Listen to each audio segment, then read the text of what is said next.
আল্লাহ রাব্বুল আলামিন শুরু করছেন এভাবে, ওয়াল আসরি ইন্নাল ইনসানা লাফি খুসর। ওয়াল আসর, আসরের আগে একটা অ আছে। আরবি গ্রামার অনুযায়ী এই অটা হচ্ছে ওয়াও কাসমিয়া, এটা হচ্ছে শপথ। আল্লাহ কসম করছেন। আপনারা খুব চিন্তা ভাবনা করেন, মাথা ঠান্ডা করে, কান এবং দিল, মন, মগজ সব এদিকে আপনারা গভীর মনোনিবেশ সহকারে যদি শোনেন তাহলে বুঝতে পারবেন আল্লাহ পাক শপথ করতেছেন, কসম করতেছেন। এটা কি সোজা ব্যাপার না বিরাট ব্যাপার? আমরাও তো কসম করি। কখন করি? কথাটাকে নিশ্চিত করার জন্য, দৃঢ়ভাবে বিশ্বাস করার জন্য বলি, আল্লাহর দোহাই, আল্লাহর কসম, এই বলে আমরা আমাদের কথাকে উপস্থাপন করি, অধিকতর বিশ্বাস করার জন্য। আল্লাহ পাক কসম করতেছেন, তবে আল্লাহর কসম আর আমাদের কসম এক না। আমরা কসম করি সবচাইতে যিনি বড়, মহানত্ব, বিরাটত্ব, শ্রেষ্ঠত্বের উপরে ভিত্তি করে আমরা কসম করি, যেহেতু আল্লাহর চাইতে মহান, বড়, শ্রেষ্ঠ আর কেউ নাই। এই জন্যে আল্লাহর চাইতে বড় কেউ নাই বলে আমাদের জীবনের শ্রেষ্ঠ স্লোগান, মুসলমানের জীবনে শ্রেষ্ঠ স্লোগান নারে তাকবীর। আসতে কইলেন কেন?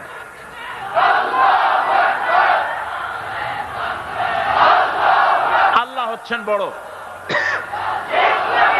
তার থেকে বড় কেউ না। আমি চিন্তা করি মাঝে মধ্যে, কিছু মনে নেবেন না, আমি মাঝে মধ্যে চিন্তা করি যে সমস্ত রাজনৈতিক দলের লোকেরা মুসলমান, রাজনৈতিক মতপার্থক্য থাকতেই পারে, যে কোনো দল করতেই পারে, কিন্তু এমন রাজনৈতিক দল আমি কেন করব মুসলমান হয়ে যেই রাজনৈতিক দলের মিছিলে আর মিটিং এ আল্লাহু আকবার স্লোগান দেওয়া যাবে না? কারণ হচ্ছে আমি যখন দুনিয়া এসেছিলাম, আপনি যখন দুনিয়া এসেছিলেন, আপনার আমার কানে কি শোনানো হয়েছে? কন্ত আজান শোনানো হয়েছে। দুনিয়া এসে আমি প্রথম কি শুনেছি? আল্লাহু আকবার, এটাই শুনেছি। আজানের প্রথম শব্দ কি? নামাজের প্রথম শব্দ কি? ইকামতের প্রথম শব্দ কি? জানাজা, জীবনের শেষ নামাজ, এটার প্রথম শব্দ কি? এটা শেষ শব্দ কি? তাহলে এর সিগনিফিকেন্সটা কি? এর অর্থটা হচ্ছে আমার জন্ম থেকে মৃত্যু পর্যন্ত জীবনের সকল ক্ষেত্রে আমাকে বলতে হবে, স্বীকার করতে হবে, মানতে হবে, নিতান্ত গোলামের মতো মানতে হবে আল্লাহু আকবার। আল্লাহর চাইতে শ্রেষ্ঠ কেউ। আমরা কসম করি যেহেতু আল্লাহ বড়, তার বিরাটত্বের উপরে নির্ভর করে আমরা কসম করি, কিন্তু আল্লাহর চাইতে বড় তো কেউ নাই। উনি কসম যখন করবেন, উনি করবেন কিসের কসম? আমাদের কসম আর আল্লাহর কসম এক নয়। রব্বুল আলামিন যখন কসম করেন, তিনি তার কাছে বড়, তার চাইতে বড় কেউ নাই, শ্রেষ্ঠ কেউ নাই, মহান কেউ নাই।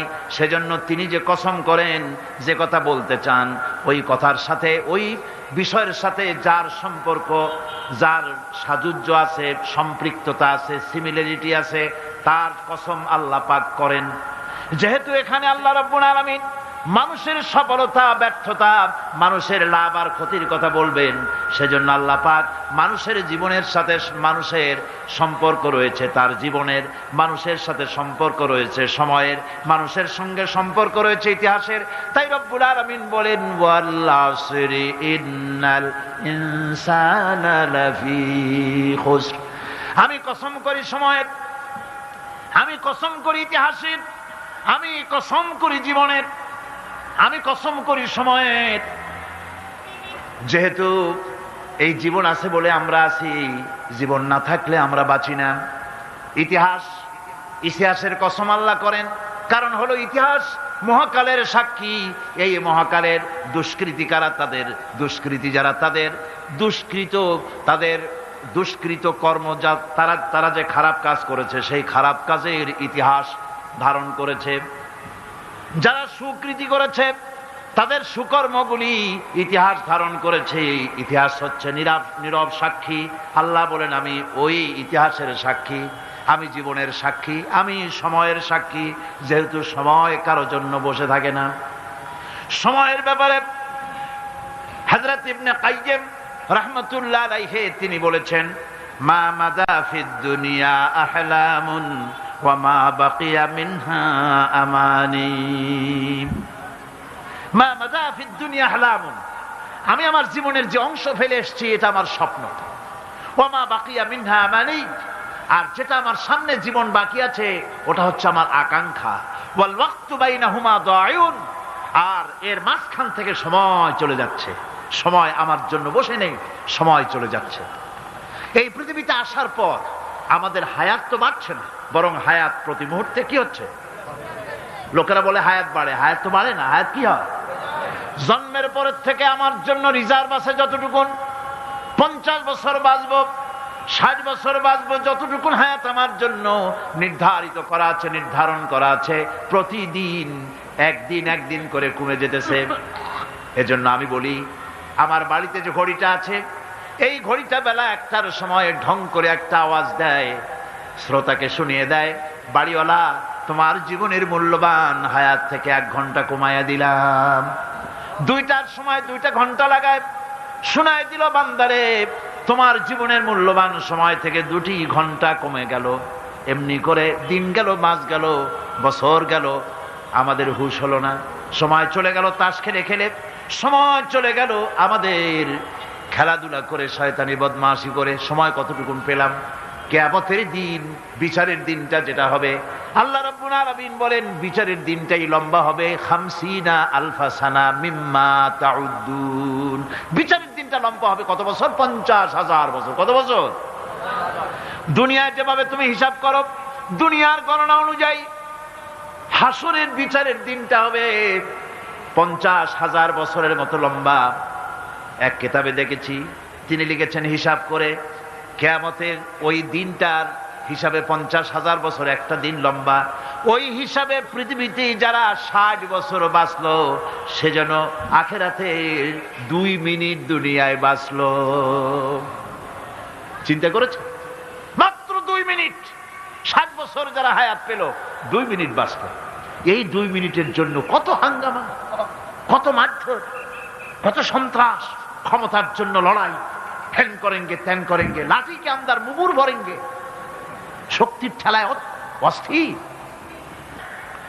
আমার বন্ধুগণ, সময় চলে যাচ্ছে স্রোতের মতো করে, কারো জন্য সময় অপেক্ষা করতেছে না। আমাদের মৃত্যু প্রতি মুহূর্তে কাছে চলে আসতেছে।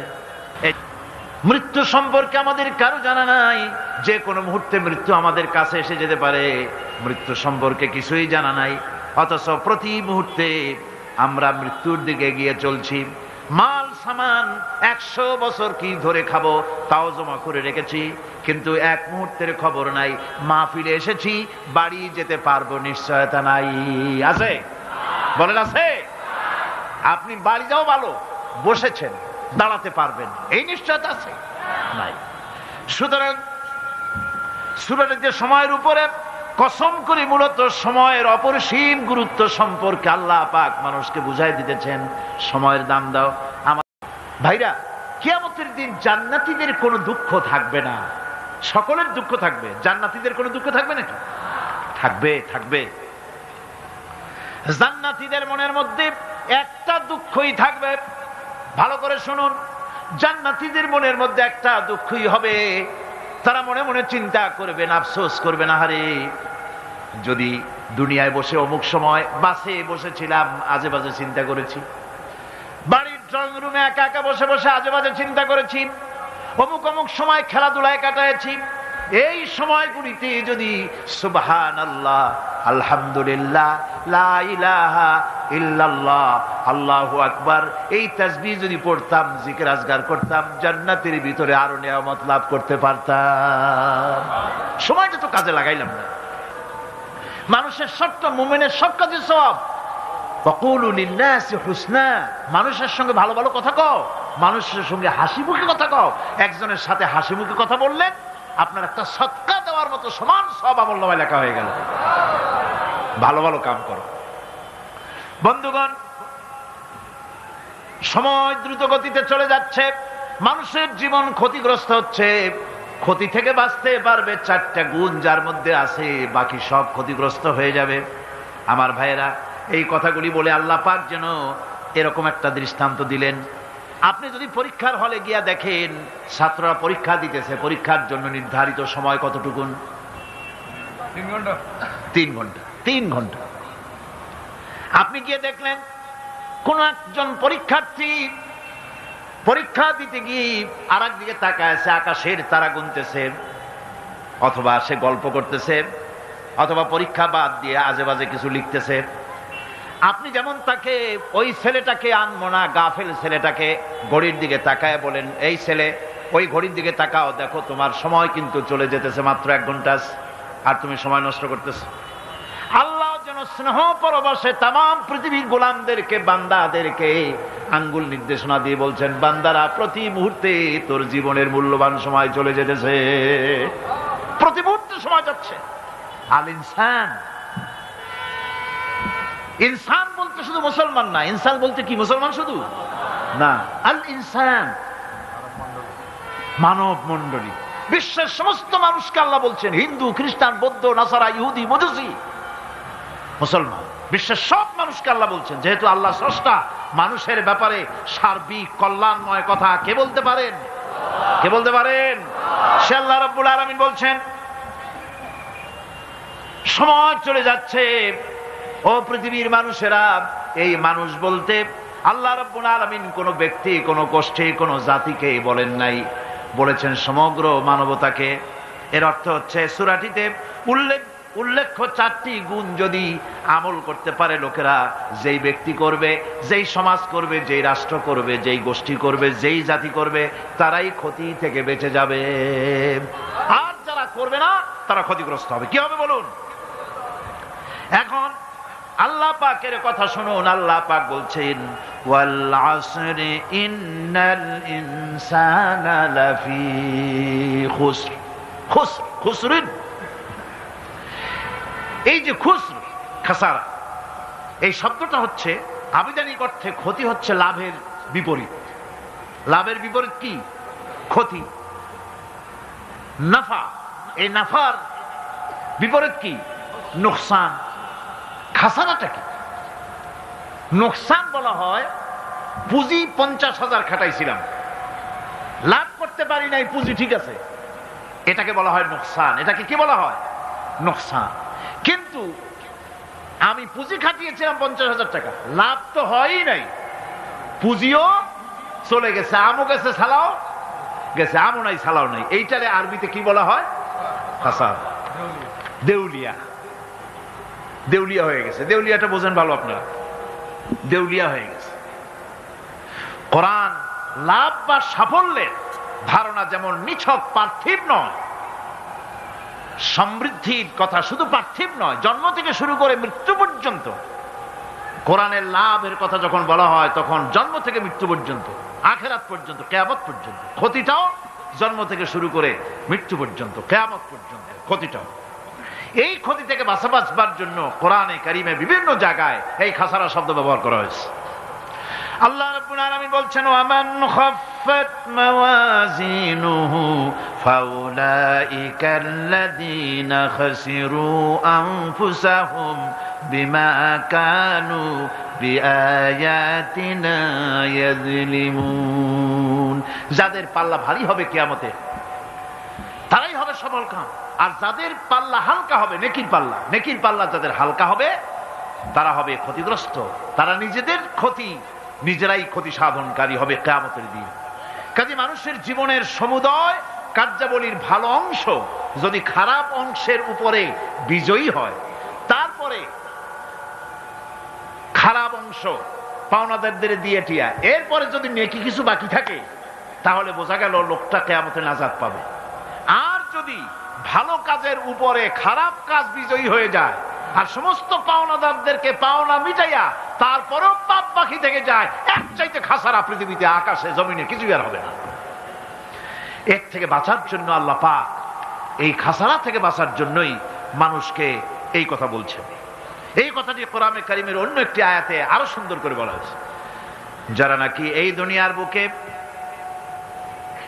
যারা নিজেদের পুঁজি খাটাইছে, জীবনের পুঁজি সুদ কামাইতে খাটালো, জীবনের পুঁজি খাটালো হারাম কামাইয়ের ভিতরে, অন্যায় কাজের ভিতরে, যারা জীবনের পুঁজিকে আল্লাহর দ্বীনের কাজে লাগাতে পারে নাই, তাদের সম্পর্কে বলা হচ্ছে খাসিরাদ দুনিয়া ওয়াল আখিরাতা যালিকা হুয়াল খুসরানুল মুবিন। খাসিরাদ দুনিয়া ওয়াল আখিরাত, দুনিয়াও ক্ষতিগ্রস্ত, আখিরাতেও ক্ষতিগ্রস্ত।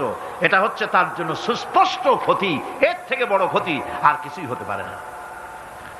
আল্লাহ পাক কোরআনে কারীম অন্যত্র বলেছেন وَنُنَزِّلُ مِنَ الْقُرْآنِ مَا هُوَ شِفَاءٌ وَرَحْمَةٌ لِلْمُؤْمِنِينَ وَلَا يَزِيدُ الظَّالِمِينَ إِلَّا خَسَارًا।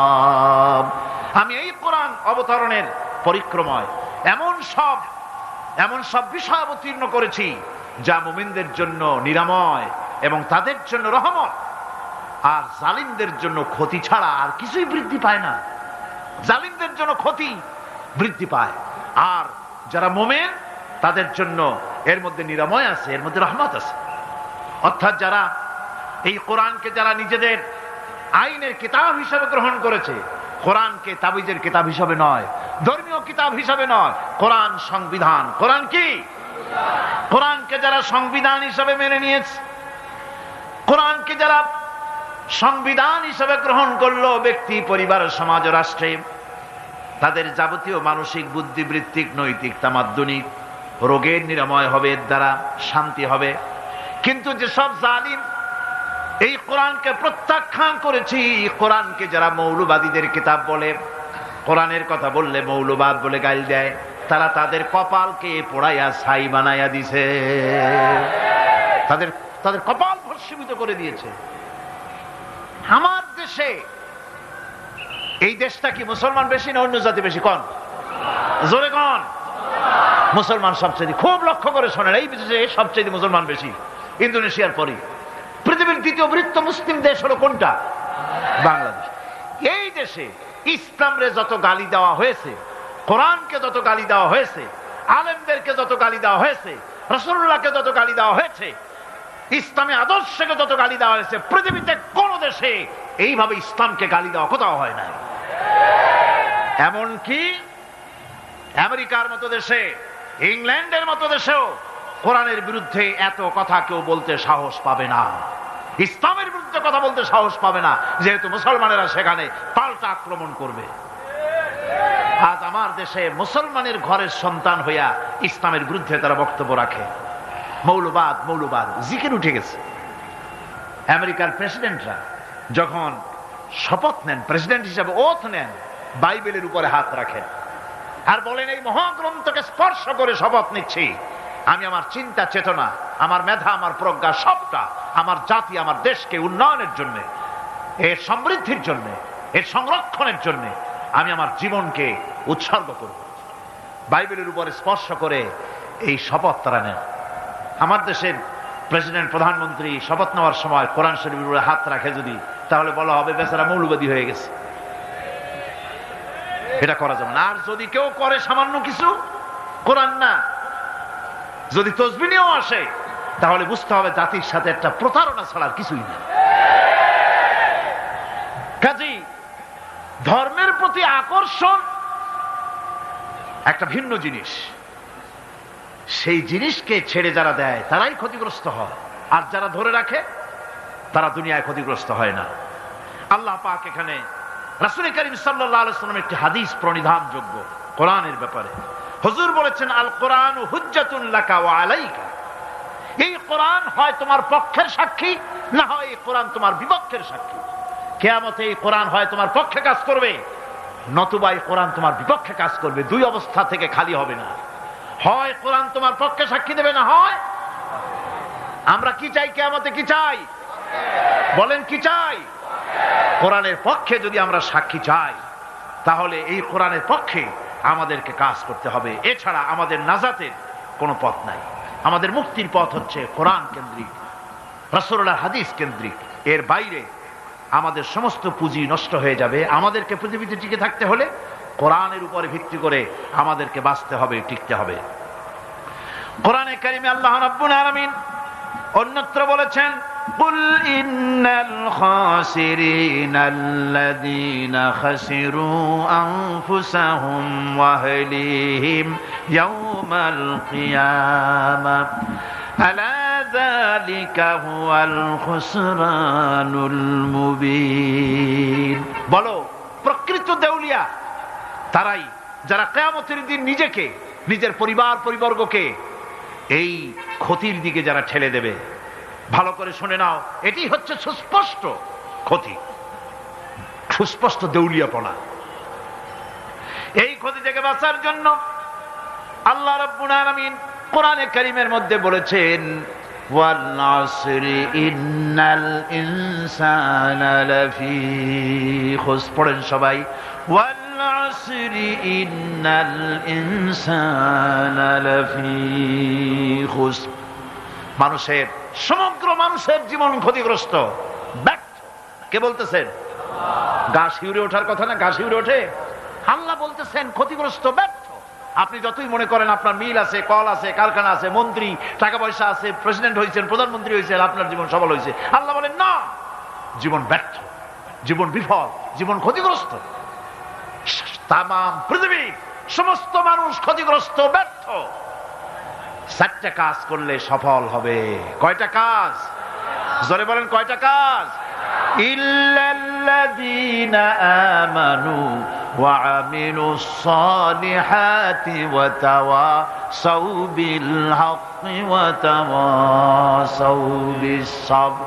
4টা কাজ করলে জীবন হবে সফল। এই ব্যর্থতা থেকে, এই ক্ষতি থেকে যদি বাঁচতে চাই কিনা? কারা কারা চাই? দেখাই তো হাত। কারা কারা চাই? ক্ষতির হাত থেকে বাঁচতে চাই কারা? আলহামদুলিল্লাহ, হাত নামান। ক্ষতির হাত থেকে যারা বাঁচতে চান, আল্লাহ রাব্বুল আলামিন তাদের জন্য ফর্মুলা পেশ করেছেন, ইল্লাল্লাযীনা আমানু ওয়া আমিলুস সালিহাতি ওয়া তাওয়াসাউ বিল হাক্কি ওয়া তাওয়াসাউ বিস সাবর। আল্লাহ পাক বলেন 4টি কাজ করলে জীবন সফল হয়ে যাবে। কয়টা কাজ? 4টা কাজ করলে জীবনটা সফল হয়ে যাবে। 1 নম্বরে ঈমান। 1 নম্বরে কি? ঈমান। এটাই হচ্ছে ফাউন্ডেশন। ক্ষতি থেকে বাঁচার জন্য প্রথম যে গুণটি, সেটির নাম হচ্ছে ঈমান। ইসলামে ঈমানের স্থান সর্বপ্রথম, তারপরই হচ্ছে ইসলাম। ঈমান আগে, তারপরে কি? ইসলাম। ইসলাম হচ্ছে বীজ, ঈমান হচ্ছে বীজ, আর ইসলাম হচ্ছে চারা, গাছ। এটা হচ্ছে ভিত্তি। এই ভিত্তিকে সর্বপ্রথম মজবুত করতে হবে। ঈমানের ভিত্তি, ঈমানের ভিত্তি দুনিয়ায় ঈমানের আহ্বান জানাবার জন্যই আল্লাহ রাব্বুল আলামিন সমস্ত নবী এবং রাসূলদেরকে পৃথিবীতে পাঠিয়েছেন ঈমানের আহ্বানের জন্য। দুনিয়ার সমস্ত নবীদের দাওয়াত ছিল ঈমানের দাওয়াত। কিসের দাওয়াত? এই ঈমানের দাবিটা আসছে, এই দাওয়াতটা এসেছে আল্লাহর কাছ থেকে। কার কাছ থেকে? দেখুন, পৃথিবীর ভিতরে কোন নবীদের কথার সাথে আরেকজন নবীর কথার কোনো বৈপরীত্য হয় নাই। সমস্ত নবীদের কথা একরকম ছিল। কয় রকম? একজন নবীর সঙ্গে তার বক্তব্যের সাথে আরেকজন নবীর বক্তব্যের কোনো গুণগত মৌলিক কোনো পার্থক্য ঘটে নাই, অসঙ্গতি হয় নাই। কারণ নবীরা, আম্বিয়া আলাইহিমুস সালাম, নিজেরা বানিয়ে কথা রচনা করে তারা মানুষের সামনে পেশ করে নাই। সমস্ত নবীদের কাছে যত দাওয়াত এসেছে, একটা অফিস থেকে এসেছে। সে অফিসটা হচ্ছে কার? আল্লাহ রাব্বুল আলামিনের। তাই দুনিয়ার সমস্ত পয়গম্বরদের দাওয়াত ছিল না ইলাহা ইল্লাল্লাহ, লা ইলাহা ইল্লাল্লাহ, লা ইলাহা, লা ইলাহা ইল্লাল্লাহু মুহাম্মাদুর রাসূলুল্লাহ। এটাই ছিল সমস্ত নবীদের দাওয়াত। কোরআনে কারীম তার ধারক এবং বাহক সম্পর্কে বলে যে তিনি যে দাওয়াত দিয়েছেন সে দাওয়াতটা হলো ঈমানের দাওয়াত। আমাদের নবী তিনি এসে যে দাওয়াত দিয়েছেন সে দাওয়াতটা কিসের? কোরআনে কারীম বলছি, রব্বানা ইন্নানা সামি'না মুনাদিয়ান ইউনাদি লিল ঈমান। হে আমাদের রব, নিশ্চয়ই আমরা এমন একজন আহ্বায়কের আহ্বান শুনেছি যিনি আমাদেরকে ঈমানের দাওয়াত দিয়েছেন। এমন কোন পয়গম্বর নাই দুনিয়ায় যিনি ঈমানের দাওয়াত দেন নাই। সকলেই ঈমানের দাওয়াত মানুষের সামনে, বিশ্ববাসীর সামনে পেশ করেছেন। কোরআনে হাকিম স্পষ্ট একটা সীমারেখা দুনিয়ার মানুষের সামনে পেশ করে পৃথিবীর মানুষগুলিকে দুটি শ্রেণীতে বিভক্ত করে দিয়েছে। একটি হচ্ছে ঈমান পোষণকারী, আরেকটি হচ্ছে অবিশ্বাসী। একটা ঈমান পোষণকারী আর একটা অবিশ্বাসী। ঈমান পোষণকারীরা সত্যশ্রয়ী, তারা হচ্ছে জ্ঞান এবং নূরের সম্পদে সমৃদ্ধ। আর দ্বিতীয় দলটি হচ্ছে কাফের, জালিম, মূর্খ। তারা হেদায়েতের রাস্তা তাদের জন্য অবরুদ্ধ। কোরআনে কারীম এই দুইটি দল সম্পর্কে উল্লেখ করতেছেন, মাসালুল ফারিকাইনি কাল আ'মা ওয়াল আসাম্মি ওয়াল বাসীরি ওয়াস সামিম হাল ইয়াস্তাবিয়ানি মাসালান আফালা। কোরআন শরীফ বলছে, হাল يستويان مثلا أفلا تذكرون। দুইটি শ্রেণীতে আল্লাহ পাক ভাগ করে দিয়েছেন। একটা শ্রেণী হচ্ছে অন্ধ, বোবা, বধির। আরেকটি যারা শুনতে পায়, চোখে দেখতে পায়। এই দুটি কখনো এক নয়, সমান নয়। এই দুটির রাস্তা আলাদা।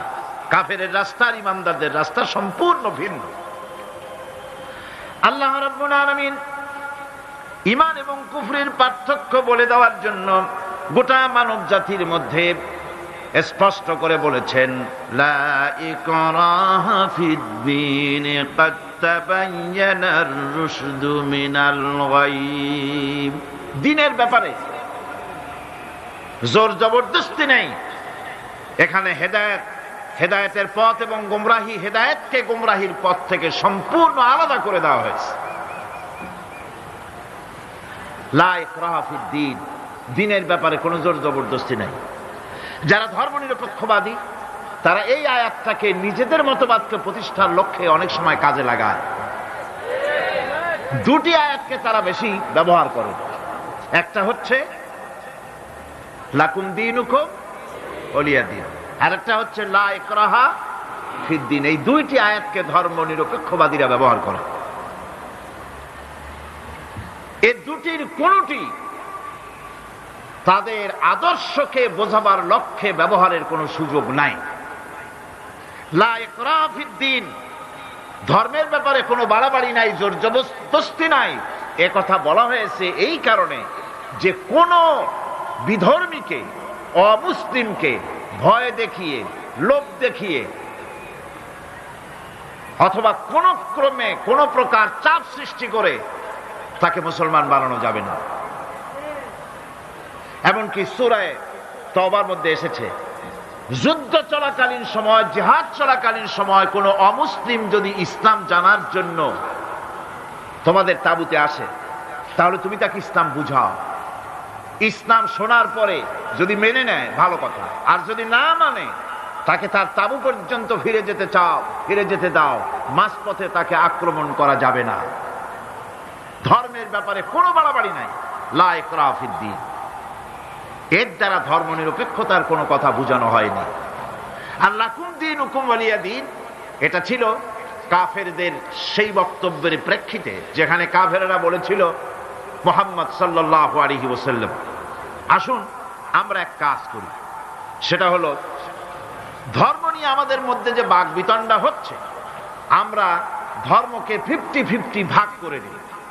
কিছুদিন আমরা গিয়া আপনার আল্লাহরে সেজদা দেই, আর কিছুদিন আপনারা আমাদের মূর্তিগুলিকে প্রণাম করুন।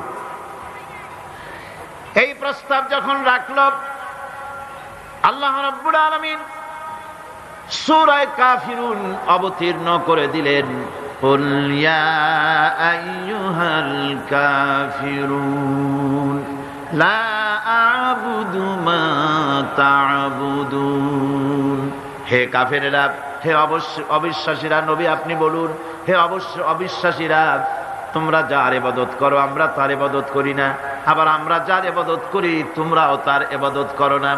সুতরাং লাকুম দীনুকুম ওয়ালিয়া দীন, সুতরাং তোমাদের দিন তোমাদের জন্য, আমাদের দিন আমাদের জন্য। এখানে নিরপেক্ষতার কথা বলা হয় না, এখানে পক্ষের কথা বলা হয়েছে। কিসের পক্ষ? ধর্মের পক্ষ। কিসের পক্ষ? হিন্দু, খ্রিস্টান, বৌদ্ধ, তোমরা তোমাদের ধর্মের পক্ষে থাকো। মুসলমান, তোমরা তোমাদের ধর্মের পক্ষে থাকো। ধর্মের ব্যাপারে নিরপেক্ষ হওয়ার কোনো সুযোগ নাই। আছে নাকি সুযোগ? আমি পার্লামেন্টে বলেছি এই কথা, যে একটা ধর্মের উপরে বিশ্বাস করে নিজেকে একটা ধর্মের পক্ষের ব্যক্তি হিসাবে ঘোষণা করে, কেউ বলছে, দাবি করছে আমি হিন্দু, কেউ বলছে আমি বৌদ্ধ, কেউ বলছে আমি খ্রিস্টান, কেউ বলছে আমি মুসলমান, নিজেকে একটা ধর্মের বিশ্বাসী ঘোষণা করার পর আমি ধর্ম নিরপেক্ষ, এই কথাটা মিথ্যা, বানোয়াট, জালিয়াতি, প্রতারণা, মুনাফিক। কোন ধর্মের অনুসারী ব্যক্তি ধর্ম নিরপেক্ষ হতে পারে না। কেবলমাত্র নাস্তিক, যারা আল্লাহরে মানে না, আল্লাহকে স্বীকার করে না, ওরা বলতে পারে আমরা ধর্ম নিরপেক্ষ, ধর্মের ব্যাপারে আমরা নিরপেক্ষ, গুলো মানি না, বিশ্বাস করি না।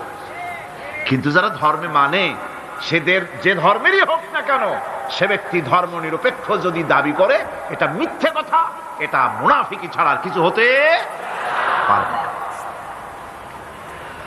মুসলমানকে, যে কোনো জাতিকে যে ধর্মে আছে ধর্মের পক্ষে থাকা, এটা কথাই বলা হয়েছে। এখন আমি বলতেছিলাম ইমানের কথা। ইমান আগে আনতে হবে। ইমান সম্পর্কে আল্লাহ রাব্বুল আলামিন বলতেছেন, ইমান হলো আগে, তারপরে ইসলাম। আবার ইমান আনার আগে আবার কুফরি একটা শব্দ আছে, সেটা হলো ফামান ইয়াকফুর বিত্তাগুতি ওয়া ইউমিন বিল্লাহি ফাকাদ ইসতামসাকা বিল উরওয়াতিল উসকা লা ইনফিসামা লাহা ওয়াল্লাহু সামিউন আলীম। ফামান ইয়াকফুর বিত্তাগুত, যে ব্যক্তি তাগুতকে অস্বীকার করেছে, সর্বপ্রথম তাগুতকে অস্বীকার করতে হবে। ওয়া ইউমিন বিল্লাহ, আর এরপরে আল্লাহর উপরে যে ঈমান আনলো, ফাকাদ ইসতামসাকা বিল উরওয়াতিল উসকা, সেমন এক শক্ত অবলম্বন ধারণ করলো যা তাকে কোনো কিছুই বিচ্ছিন্ন করবে না, ধ্বংস করে দেবে না। সুবহানাল্লাহ। এখন সত্যিকারের ঈমানদারের পরিচয়টা কি? কোরআনে কারীম সত্যিকারের ঈমানদারের পরিচয় এভাবে পেশ করতেছে, ইন্নামাল মুমিনুনা আল্লাযীনা আমানু বিল্লাহি ওয়া রাসূলিহি সুম্মা লাম ইয়ারতাবু وجاهدوا بأموالهم وأنفسهم في سبيل الله أولئك هم الصادقون। ঈমানের দাবিতে সত্যবাদী কারা?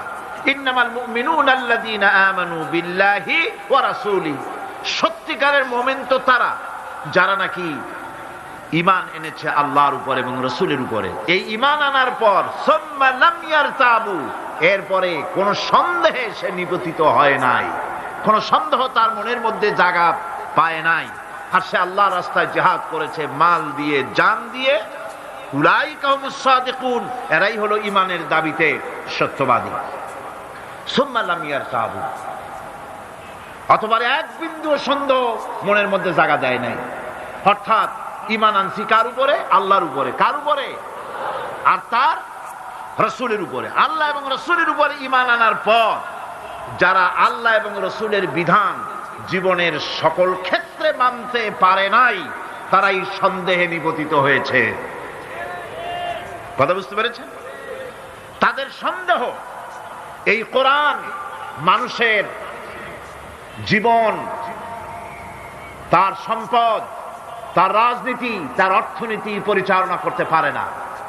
সেই জন্য ধর্মের ব্যাপারে কোরআন মানি, ধর্মের ব্যাপারে নামাজ আর রোজা মানি, কিন্তু রাজনীতিতে ধর্ম মানি না। এটাই হলো সন্দেহ। এটাই কি? সন্দেহ, অবিশ্বাস।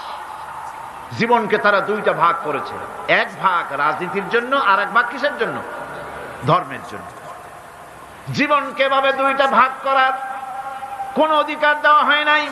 যারাই মুখে উচ্চারণ করেছে লা ইলাহা ইল্লাল্লাহু মুহাম্মাদুর রাসূলুল্লাহ, জোরে সোরে বলেন লা ইলাহা ইল্লাল্লাহু মুহাম্মাদুর রাসূলুল্লাহ।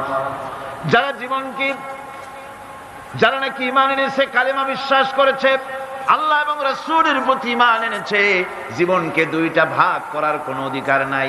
যার কথা মতো নামাজ পড়ব, তার কথা মতোই রাজনীতি করব। যার কথা মতো হজ করব, যাকাত দিব, তার কথা মতো পার্লামেন্ট চালাবো। যার কথা মতো হজ করব, যাকাত দিব, সেজদা দিব, তার কথা মতোই বঙ্গভবন আর সেক্রেটারিয়েট চালাবো। যাকে মানি, যে আল্লাহরে সেজদা করি সারা জীবন, যে রাসূলকে মানি আমার নেতা হিসেবে, রাসূল হিসেবে, সে আল্লাহ এবং রাসূলের হুকুম অনুযায়ী আমার কোর্ট কাছারি, আদালত, শিক্ষাঙ্গন চালাবো। এটা যদি চালাই তবে আমি মুমিন, আর যদি না চালাই, সন্দেহে যদি নিপতিত হয়ে যায় যে কোরআন থাকবে মসজিদে, আমার পার্লামেন্টে কোরআন ঢুকতে পারবে না। কোরআন পার্লামেন্ট শুরু হওয়ার সময় একবার তেলাওয়াত হবে, কিন্তু তা আমল করা হবে না। অনুষ্ঠানগুলি শুরু হবে কোরআন দিয়ে, কিন্তু তা আমল করা হবে না। কোরআন তেলাওয়াত করে ব্যবসা প্রতিষ্ঠান উদ্বোধন করা হচ্ছে, কিন্তু সুদের টাকা দিয়ে ব্যবসা প্রতিষ্ঠান বানানো হলো। বিবাহ পড়ানো হচ্ছে কোরআনের আয়াত দিয়ে, কিন্তু যৌতুক গ্রহণ করা হারাম, সেই যৌতুক দিয়ে বিয়ে উদ্বোধন করা হলো। এমনি সকল ক্ষেত্রে নাফরমানি করে যে ঈমানের দাবি করলো, এই ঈমান ঈমান নয়, এর নাম মুনাফিকি। এখন এই কথাটা মনে রাখতে হবে যে ঈমান এমন এক বিষয় যা আবার মৌখিক দাবি করলেই হয় না। কেউ যদি পড়ে লা ইলাহা ইল্লাল্লাহ, মুসলমান কি হয়ে গেল? বলেন আপনি, ফতোয়া দেন হয়ে গেল? খেরাত নে গর কে বি দিয়া লা ইলাহা इल्लल्लाह तो क्या हासिल, दिलो निगाह मुसलमान नहीं तो कुछ भी नहीं। खिरत ने कर कह भी दिया ला इलाहा इल्लल्लाह, মুখে আসলো আর স্বতঃস্ফূর্ত ভাবে বলে ফেললো লা ইলাহা ইল্লাল্লাহ, তো क्या हासिल, এতে কিছু এর দ্বারা কোনো উপকার হলো না। দিলো নিগাহ মুসলমান হি তো কুছ ভি নেহি, অর্থাৎ তার মন, তার মস্তিষ্ক লা ইলাহাকে বিশ্বাস করলো না, আমল করলো না, এই কালেমা পড়ার কোনো দাম নাই। এবার আল্লাহর ভাষায় শুনুন, আল্লাহ রাব্বুল আলামিন বলেন ওয়া মিনান নাসি মান ইয়াকুলু আমান্না বিল্লাহি ওয়া বিল ইয়াউমিল আখির ওয়া মা হুম বিমুমিনিন। আল্লাহ রাব্বুল আলামিন বলছেন, লোকেদের মধ্যে এমন অনেক লোক আছে যারা মুখে বলে আল্লাহর উপর ঈমান এনেছি, পরকালকে বিশ্বাস করেছি। আল্লাহ বলেন ওমা হুম বিমুমিনিন, এরা মুমিন না। আল্লাহ কি বলছেন খুব লক্ষ্য করেন।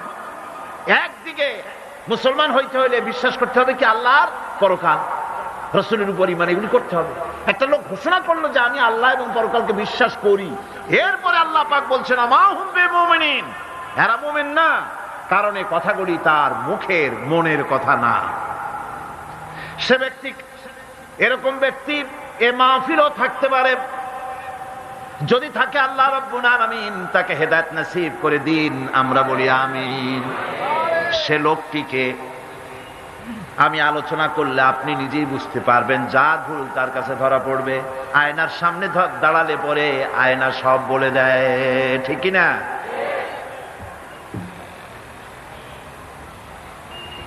সেই ব্যক্তি, যে ব্যক্তি নাকি কালেমা পড়ে, নামাজ পড়ে, আবার ব্যবসায়ী হলে ওজনে কম দেয়, খাদ্যে ভেজাল দেয়, মানুষের সঙ্গে প্রতারণা করে, টাকা নিয়ে ফেরত দেয় না, ওয়াদা খেলাপ করে, চুরি করে, ডাকাতি করে, জেনা করে, সুদ ভিত্তিক ব্যাংকের থেকে টাকা তুলে ব্যবসা করে, সুদের ব্যবসা করে, ঘুষ দেয়, জেনা করে, আর একদিকে নামাজ পড়ে, সময় হলে আবার হজ করে আসে। এই ধরনের মানুষগুলি ইহরামের কাপড় পরে হজের নিয়ত করে জিদ্দায় পা রেখে যখন বলে লাব্বাইক আল্লাহুম্মা লাব্বাইক লাব্বাইক লা শারীকা লাকা লাব্বাইক ইন্নাল হামদা ওয়ান নি'মাতা লাকা ওয়াল মুলক লা শারীকা লাক লাব্বাইক আল্লাহুম্মা লাব্বাইক, আয় আল্লাহ, প্রভু হাজির, প্রভু আমি হাজির, হে আমার রব, তোমার গোলাম হাজির। বান্দা বলে আয় আল্লাহ, গোলাম হাজির। গায়েব থেকে আওয়াজ আসে, আল্লাহর পক্ষ থেকে বলা হয় লা লাব্বাইকা ওয়ালা সাদাইক। বান্দা বলছে আমি উপস্থিত মাবুদ, আর মাবুদ বলছে আমি তোমার উপস্থিতিকে গ্রহণ করলাম না। তুই বলছো হাজির, আমি বলছি তুমি অনুপস্থিত, তোমার উপস্থিতি আমি গ্রহণ করলাম না। কারণ তুমি যে টিকিট করে আসছো ওইটা হারাম টাকা, যে রামের কাপড় পরেছো ওইটা হারাম টাকা দিয়ে কেনা, মক্কা মদিনায় যে খরচ করবে, তাবুতে থাকবে, বাস ভাড়া দেবে, যা খাবে, জায়নামাজ কিংবা তসবিহ কিংবা মার্কেটিং করার জন্য যে টাকা আনছো, সব হারাম। তোমার গায়ের গোশত হারাম, তোমার গায়ের রক্ত হারাম। হারাম খেয়ে পেটটারে সাইজ মতো বানাইছো, এরকম করে হারামের টাকা দিয়া হজ করতে এসেছো, তোমার উপস্থিতি আমি গ্রহণ করলাম না। নাউজুবিল্লাহ। সুতরাং মুমিনের দাবি করলেই হবে না, ইমানের দাবি করলেই হবে না, কাজে তা প্রমাণ করতে হবে। সেটা কি? সেটা হচ্ছে ইন্নাল্লাযীনা ক্বালু রাব্বুনাল্লাহু সুম্মা ইসতাকামু তাতানাজ্জালু আলাইহিমুল মালায়েকা। নিশ্চয় যারা বলে আমাদের রব আল্লাহ, অতঃপর এই কথার উপরে সে দৃঢ়পথ থাকে, ফেরেশতাগণ তার প্রতি ফেরেশতা অবতীর্ণ হয়, অর্থাৎ আল্লাহর রহমত তার উপরে নাজিল হয়। যে ব্যক্তি ইমানের দাবি করে ইমানের উপরে টিকে থাকে, আল্লাহর রহমত তার উপরে নাজিল হতে থাকে। ইমান আনাই শুধু মুখে দাবি করাই শেষ কথা নয়, ইমান আনার পর ইমানের উপরে টিকে থাকা সবচেয়ে বড় কথা। ইমানের উপরে টিকে থাকতে হবে। ইমানের কোনো দাম নাই যদি আমলে সালেহ না থাকে। ইমান হচ্ছে এক, এটা মূল্যহীন হয়ে পড়ে যদি আমলে সালেহ না থাকে। যে নেক কাজ করতে হবে আল্লাহকে খুশি করার জন্য, কাজটা ভালো হওয়ার জন্য শর্ত দুইটা। একটা হচ্ছে কাজটা হতে হবে আল্লাহকে খুশি করার জন্য। কারে খুশি করার জন্য? আল্লাহ পাককে খুশি করার জন্য হতে হবে। আর 2 নম্বরে কাজটা হতে হবে সুন্নতে নববী সাল্লাল্লাহু আলাইহি ওয়াসাল্লাম, রাসূল করিম সাল্লাল্লাহু আলাইহি ওয়াসাল্লামের সুন্নতের উপরে কাজটি হতে হবে। তাহলেই আপনার আমলটা সহি হয়ে গেল। আপনি আমি নিজের আন্দাজ করে কাজটা খুব ভালো হয়েছে মনে করলেই হবে না। নিকৃষ্ট বা অসৎ কাজের পরিণতি সম্পর্কে কোরআন বলছে, قُلْ هَلْ نُنَبِّئُكُمْ بِالْأَخْسَرِينَ أَعْمَالًا الَّذِينَ ضَلَّ سَعْيُهُمْ فِي الْحَيَاةِ الدُّنْيَا وَهُمْ يَحْسَبُونَ أَنَّهُمْ يُحْسِنُونَ صُنْعًا। আমি কি তোমাদেরকে বলবো না যে কোন আমল তোমাদেরকে ক্ষতিগ্রস্ত করবে? সেটা হচ্ছে সেই আমল যারা দুনিয়ার জীবনে দুনিয়ায় উন্নতি করার জন্য কাজ করে, তাদের সমস্ত জদ্দোজাহাদ, তাদের চেষ্টা প্রচেষ্টা দুনিয়ায় টিকে থাকার জন্য তারা করে থাকে। যে কাজগুলি আল্লাহ পাকের খুশনুদি হাসিলের জন্য, আল্লাহ পাককে খুশি করার জন্য করা হয় না, সেই কাজগুলি মানুষের সমস্ত প্রচেষ্টাকে, তার চেষ্টাকে, তার সমস্ত আমলগুলিকে বিনষ্ট করে দেবে। এগুলি কিয়ামতের দিন কোনো ফায়দা হবে না। যারা দিনদার, পরহেজগার, ইমানদার, সৎ কর্মশীল, আল্লাহ তাদের ব্যাপারে কি করে শোনেন। ইন্নাল্লাযীনা আমানু ওয়া আমিলুস সালিহাতি সায়াজআলু লাহুমুর রাহমানু উদ্দা। আল্লাহ পাক বলেন, যারা নাকি ঈমান এনেছেন আর আমলে সালেহ করে, রব্বুল আলামিন তার বান্দাদের দিলের মধ্যে তার জন্য মহব্বত পয়দা করে দেন। মানুষের ভালোবাসে, মহব্বত। তাদের সাইয়্যাত গুলি হাসানাত দিয়ে বদলায় দেব, তাদের পাপ কাজগুলি আমি নেক কাজে পরিবর্তন করে দেব। শুধু তাই নয়, শয়তানের ওয়াসওয়াসায় পড়ে বান্দা যখন একটা গুনাহ করে, আল্লাহ বলে দিয়েছেন একটা গুনাহ লিখবি। আদম আলাইহিস সালামকে আল্লাহ পাক যখন দুনিয়ায় পাঠিয়ে দিলেন, হযরত হাওয়া যখন দুনিয়া আসলেন, আর শয়তানের বুজুর্গি সব শেষ হয়ে গেল। শয়তানে বলল, আল্লাহ আমার সব ইবাদত নষ্ট হইল আদমের জন্য। আমি তোমার কাছে ফরিয়াদ জানাই, তুমি 7টা জাহান্নাম বানাইছো, এই জাহান্নাম আরো বানাও। আমি তোমার এই জাহান্নামগুলি তোমার বান্দাগুলি দিয়ে, ওয়াসওয়াসা দিয়ে এই জাহান্নাম ভরে দেব। যে আদমের জন্য আমার সমস্ত ইবাদত পণ্ড হলো, সেই আদম সন্তান সব আমি জাহান্নামে পাঠাবো। আল্লাহ রাব্বুল আলামিন বললেন, এই কোরআন শরীফের ভিতরে আছে, আল্লাহ পাক বলেছেন, ও আমার ফেরেশতারা, শয়তান কি বলল শুনেছো? আমার বান্দা যখন শয়তানের ওয়াসওয়াসায় পড়ে একটা নেকের, একটা গুনাহ নিয়ত করবে, গুনাহ করার নিয়ত করবে, গুনাহটা করে নাই, পাপ লিখবা না। গুনাহ করা হয়ে যাওয়ার পর একটা গুনার জন্য একটা গুনাহই লিখবা। আর যদি আমার বান্দা কোন একটি নেকির কাজের নিয়ত করেছে, হজের নিয়ত করেছে, হজে যায় নাই, মাদ্রাসা মসজিদে দান করবে, চট্টগ্রাম তাফসীরুল কোরআন মাহফিলে দান করবে, করে নাই এখনো, শুধু নিয়ত করেছে, নেক নিয়তের কারণে আমলনামায় একটা নেকি লিখে দিবা।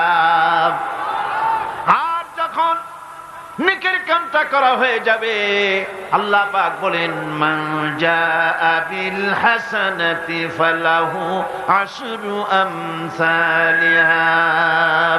নেকের কাজটা যখন করা হয়ে যাবে, আমার বান্দার আমলনামায় একটা নেকের পরিবর্তে 10টা গ্রেস মার্ক লাগাইয়া 10 গুণ বাড়াইয়া দিবা।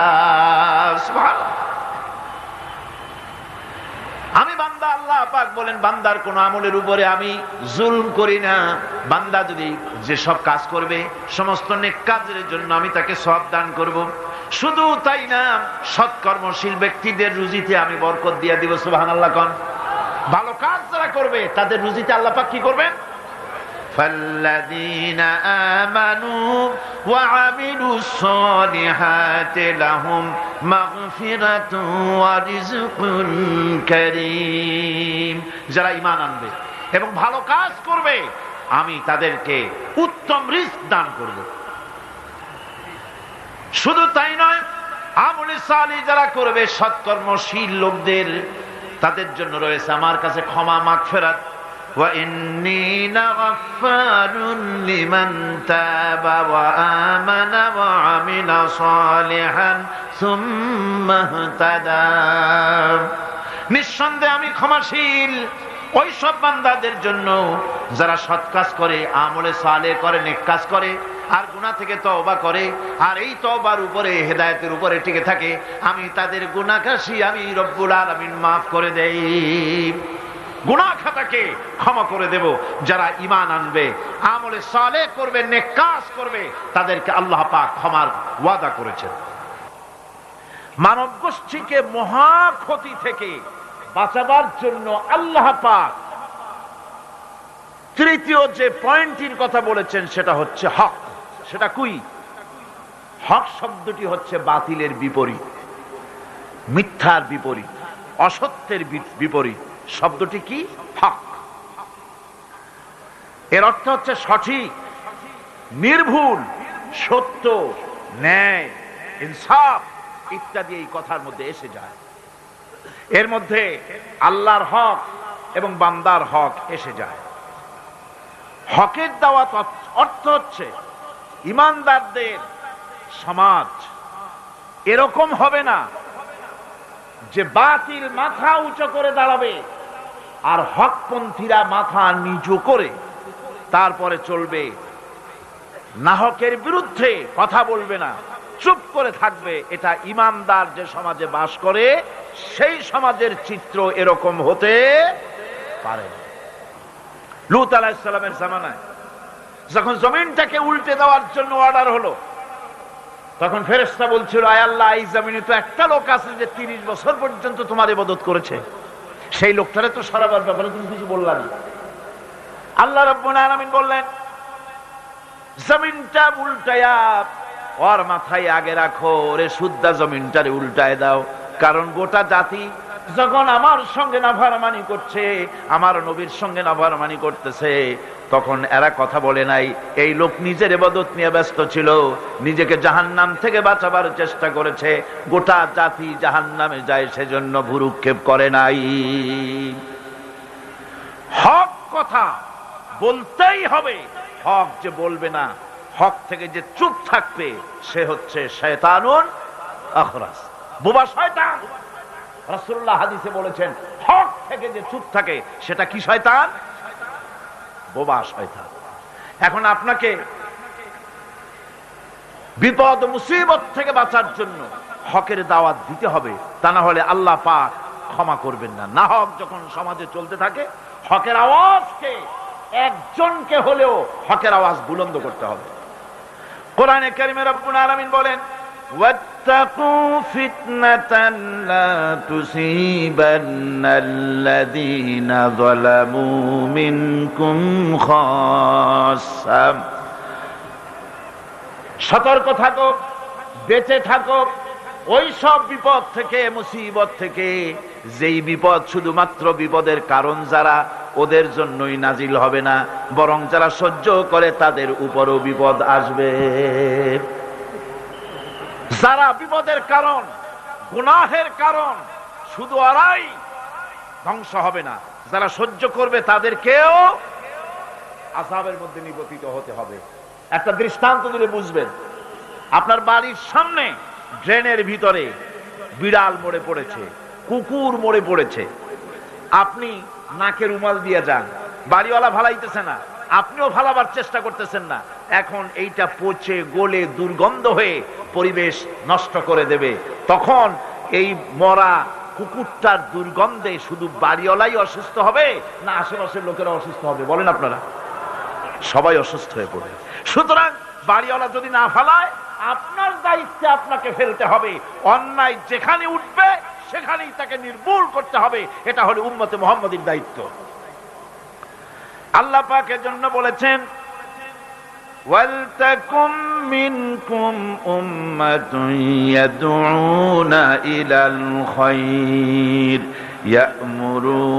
ইয়া'মুরুনা বিল মা'রুফ ওয়া ইয়ানহাউনা আনিল মুনকার ওয়া উলাইকা হুমুল মুফলিহুন। তোমাদের মধ্যে এমন কিছু লোক থাকা দরকার যারা মানুষকে কল্যাণের দিকে ডাকবে এবং অকল্যাণ থেকে মানুষকে ফিরাবে, কল্যাণের দিকে ডাকবে, হকের দিকে ডাকবে, নেক কাজের দিকে ডাকবে, মানুষকে ভালো কাজের দিকে ডাকবে। এরকম কিছু লোক তোমাদের মধ্যে হয়ে যাওয়া উচিত, তৈরি হওয়া উচিত, যারা হকের দাওয়াত নিয়ে তারা সমাজে বেরোবে।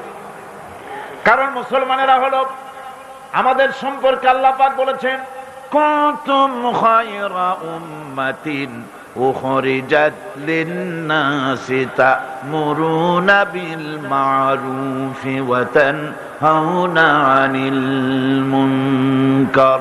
তোমরা হচ্ছে শ্রেষ্ঠ জাতি। আমরা কি জাতি? আমরা যে শ্রেষ্ঠ জাতি সে কথা বলার মতো হিম্মত এখন আমাদের আর নাই, যার জন্য আপনারা আওয়াজ দিলেন যা শোনাই গেল না। মুসলমানেরা কি জাতি? খায়রে উমাম, ইমামে আকরাম, পৃথিবীর ভিতরে সমস্ত জাতি সমূহের ভেতরে শ্রেষ্ঠ জাতি কারা? আরো জোরে বলুন। একথা কে বলেছেন? আল্লাহ পাক বলেছেন তোমরা শ্রেষ্ঠ জাতি। তোমাদের দায়িত্ব হচ্ছে তা'মুরুনা বিল মা'রুফ ওয়া তানহাউনা আনিল মুনকার। তোমাদের দায়িত্ব হচ্ছে ভালো কাজের আদেশ করবে, অন্যায় কাজ থেকে মানুষদেরকে ফিরাবে। এটা হচ্ছে তোমাদের দায়িত্ব। এই দায়িত্ব যদি আমরা পালন করতাম তাহলে আমাদের সমাজের ভেতরে এই অন্যায় অসত্য টিকে থাকতে পারত না।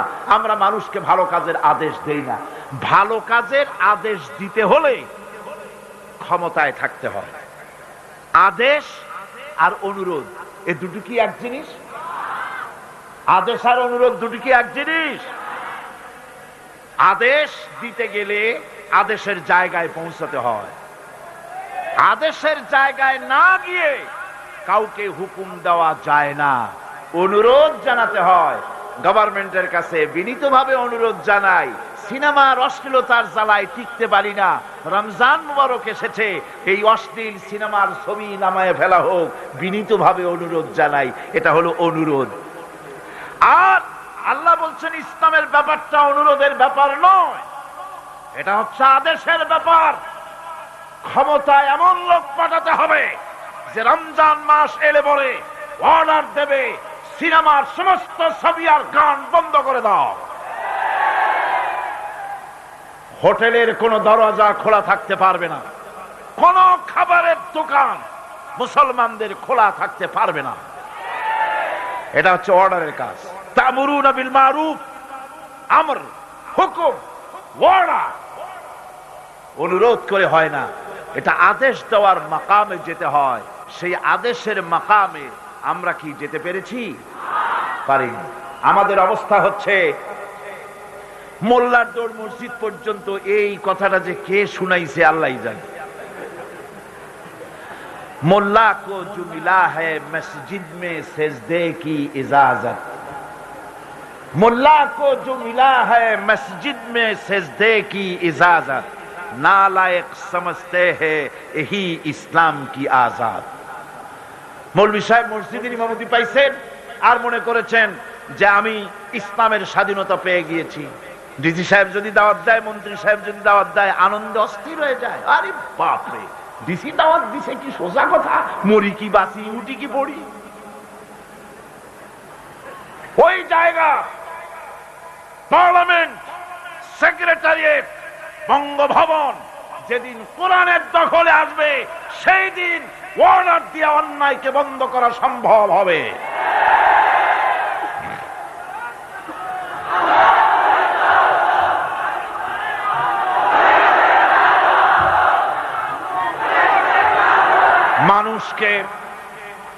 মানুষকে হকের দাওয়াত দিতে হবে।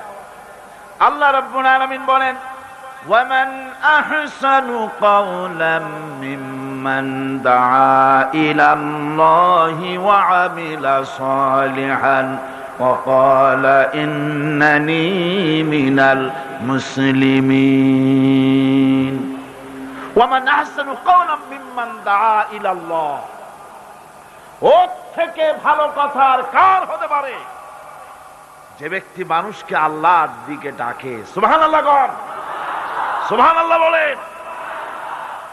আল্লাহর দিকে যে ডাকে সেই ওয়ামান দা ইলাইহি, হাদিস শরীফের ভিতরে আছে মান ক্বালা বিহি সাদাকা। কোরআন থেকে যে কথা বলে সে কি কথা বলে? সত্য কথা বলে। কোরআন থেকে যে কথা বলে সত্য কথা বলে। মান ক্বালা বিহি সাদাকা ওয়া মান আমিলা বিহি উজরা। আরে কোরআন থেকে যারা আমল করে আল্লাহ তাদেরকে পুরস্কৃত করেন। ওয়া মান হাকামা বিহি আদালা, কোরআন থেকে যে বিচার করে সেই জাস্টিস, ইনসাফ কায়েম করে। ওয়া মান দা ইলাইহি হুদিয়া ইলা সিরাতিল মুস্তাকিম। আর যারা কোরআনের দিকে দাওয়াত দেয় তাদের দাওয়াতই সহজ সরল দাওয়াত। আওলাদের রাসূল আপনাদের সামনে কোরআনের দাওয়াত দিলেন, কোরআনের পক্ষে কাজ করুন, সবাই হাত উঁচু করে আপনারা সমর্থন দিয়েছেন। আমরাও অপেক্ষা করব এই সমর্থন আপনারা কতদিন বজায় রাখতে পারে। আল্লাহ যেন তৌফিক দেন। জোরে বলেন আমিন। আরো জোরে বলেন আমিন। ওয়া মান আহসানু কাওলাম মিম্মান দা ইলাল্লাহ। ওর চাইতে ভালো কথা আর কার? যে মানুষকে আল্লাহর দিকে ডাকে। আমরা কার দিকে ডাকি? বিশ্বাস করুন, আমরা তো সমাজতন্ত্রের দিকে মানুষ ডাকি না। বলেন, আমরা কি সমাজতন্ত্রের দিকে মানুষ ডাকি? পুঁজিবাদের দিকে ডাকি, জাতীয়তাবাদের দিকে ডাকি, ধর্ম নিরপেক্ষ মতবাদের দিকে ডাকি। আমরা কার দিকে ডাকি? ধর্ম নিরপেক্ষ মতবাদ আল্লাহর তৈরি না মানুষের তৈরি? পুঁজিবাদ আল্লাহর না মানুষের? সমাজতন্ত্র আল্লাহর না মানুষের? জাতীয়তাবাদ আল্লাহর না মানুষের? আরে কোরআন কার? ইসলাম কার? সেই আল্লাহ রাব্বুল আলামিনের দিকে আমরা ডাকি। আমরা আমার বাপের দিকে ডাকি না, মায়ের দিকে ডাকি না, দাদার দিকে ডাকি না, মন গড়া কথা বলি না। ওলামায়ে হক কথা বলে কোরআনের কথা। সুবহানাল্লাহ। মহা ক্ষতি থেকে বাঁচার জন্য 4 নম্বরের বিষয় এটা হলো, কয়টা কথা আমাদেরকে ক্ষতি থেকে রক্ষা করবে? বলেন না কয়টা? 4টা। তার একটা হলো কি? 2 নম্বরে কি? আমলে সালেহ। 3 নম্বরে কি? হকের দাওয়াত। 4 নম্বরে কি? সবর। সবর কোরআনে কারীমের মধ্যে সর্বাধিক ব্যবহৃত একটি শব্দ সবর। আরবি ভাষায় বিভিন্ন অর্থে এই সবর শব্দ এসেছে, তবে সাধারণত সবর শব্দের অর্থ হচ্ছে অবিচলতা, দৃঢ়তা, সহিষ্ণুতা, মন মেজাজের সমতা, ধীরতা, কষ্ট সহিষ্ণুতা, বরদাস্ত, এগুলি হচ্ছে সবরের অর্থ। আমরা মনে করি সবর হচ্ছে ধৈর্য। হ্যাঁ, ধৈর্যটা ঠিক, কিন্তু সেই ধৈর্যের অর্থ কি? এই ধৈর্যের অর্থ এই নয় যে কেউ আপনার একটা থাপ্পড় মারবে আর আপনি বলবেন ভাই হাতে ব্যথা পাইছেন নাকি, তাহলে আমার আর একখান থাপ্পড় দিয়ে দাঁত যে কয়টা আছে তাও ফালাই দেয়। এর নাম সবর না। সবর হলো বিপদে আপনি হতাশ হবেন না, বিপদে ভেঙে পড়বেন না, বিপদে থাকবেন দৃঢ়, অবিচল, মাথা ঠান্ডা, সুস্থ মস্তিষ্কে বিপদকে ওভারকাম করার জন্য কৌশল অবলম্বন করবেন। এটাই হচ্ছে সবর। ধৈর্য ধরতে হবে অবিচলতার সাথে, দৃঢ়তার সাথে, সহিষ্ণুতার সাথে। আল্লাহর জান্নাতে যাওয়ার জন্য এই সবর আমাদেরকে ইখতিয়ার করতে হবে। আমরা কি আল্লাহর জান্নাতে যেতে চাই? আমরা কি জান্নাতে যেতে চাই? অবশ্যই আল্লাহর জান্নাতে আমরা যেতে চাই। এই জান্নাতে যাওয়ার জন্য আল্লাহ রাব্বুল আলামিন কোরআনে কারীমের মধ্যে বলেছেন, আম হাসিবতুম আন তাদখুলুল জান্নাতা ওয়া লাম্মা ইয়া'লামিল্লাহুল্লাযীনা জাহাদু মিনকুম ওয়া ইয়া'লামাস সাবিরিন। তোমরা কি মনে করেছো যে বেহেশতে চলে যাবে, অথচ এখনো দেখা হয় নাই যে তোমাদের মধ্যে কে সবর অবলম্বনকারী, জিহাদের ময়দানে কে জিহাদ করতে এবং সবর ইখতিয়ার করতে কে তোমাদের মধ্যে পারদর্শী, অথবা এই পরীক্ষায় কে কামিয়াব হবে, এটা এখনই দেখা হয় নাই। আর এমনি তোমরা জান্নাতে চলে যাবে? জান্নাতে যাওয়া তো সহজ নয়। আল্লাহ পাক পরীক্ষা নেবেন, সেই পরীক্ষায় কামিয়াব হতে হবে। আর আল্লাহ পাক বলেছেন অবশ্যই সবরের পরীক্ষা নেব। ওয়ালানাবলুওয়ান্নাকুম হাত্তা না'লামাল মুজাহিদিনা মিনকুম ওয়াস-সাবিরিনা ওয়া নাবলুয়া আখবারাকুম। অবশ্যই আমি তোমাদেরকে পরীক্ষা করব, আর এই পরীক্ষার ভিতরে সত্যিকারের মুজাহিদ যারা, তারাই দৃঢ়, যারা নাকি দৃঢ়তা অবলম্বন করবে, সবর ইখতিয়ার করবে, আল্লাহ রাব্বুল আলামিন পরীক্ষায় তাদেরকে কামিয়াব করবেন। এই সবর এক মহা সম্পদ। সবর ইখতিয়ার করতে হবে মুসলমানদেরকে। জান্নাতের ভিতরেও আল্লাহ পাক যারা সবর করবে তাদের জন্য বিরাট নিয়ামত আল্লাহ পাক জান্নাতে দান করবেন। জান্নাতে যাওয়ার জন্য সবর একটা মহাগুণ। এই গুণ মুসলমানদের ভিতরে থাকতে হবে। যখন বিপদ আসে, মুসিবত আসে, রব্বুল আলামিন বলেন বিপদ যখন আসে, মুসিবত যখন আসবে, বান্দা যারা মুমিন তারা পড়ে ইন্না লিল্লাহি ওয়া ইন্না ইলাইহি রাজিউন। নিশ্চয়ই আমি আমরা আল্লাহর জন্য, এবং আমাদের সকলকেই আল্লাহর কাছে ফিরে যেতে হবে। এই কথাটা মোমেনদেরকে বলতে হবে। পড় গিয়া জিস পর নজর বন্দা কো মৌলা কর দিয়া, পড় গিয়া জিস পর নজর बंदा को मौला कर दिया, आ गया जिस दाम में जोश कतरा को दरिया कर दिया। আল্লাহ রাব্বুল আলামিনের রহমতের নজর যদি কোন গোলামের প্রতি পড়ে যায়, গোলামটা বাদশাহে পরিণত হয়ে যায়। আল্লাহর রহমতের নজর যদি এক ফোঁটা পানির উপরে পড়ে যায়, পানি ফোঁটা আটলান্টিক মহাসাগরে পরিণত হয়ে যায়। সে আল্লাহ রাব্বুল আলামিনের উপরে ঈমান এনে সৎ কাজ করে হকের দাওয়াত দিয়া সবর ইখতিয়ার করলে পরে আল্লাহ পাক তাদেরকে জান্নাত দান করবেন। জান্নাতের সুউচ্চ মাকাম আল্লাহ পাক দান করে দিবেন।